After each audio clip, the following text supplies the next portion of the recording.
So what do you do when the camera's rolling? When you've already got the lighting set up, the audio's set up, the camera's set up, what do? You keep doing your job. You keep focused. You keep engaged on the camera. You make sure they're in focus. You make sure they're properly exposed. You make sure the mic is still pointing where it should be pointing. And really, you're trying not to be a distraction.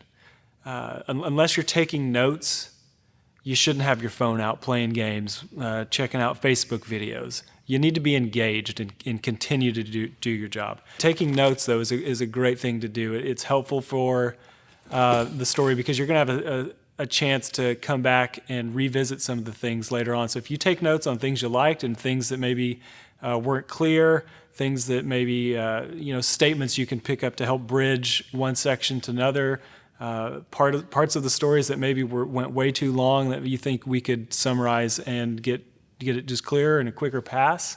That stuff is going to be really helpful for your editor when this is all said and done. So if you can just continue to do your job, be engaged, and stay focused, you'll end up with great footage without any distractions during the interview.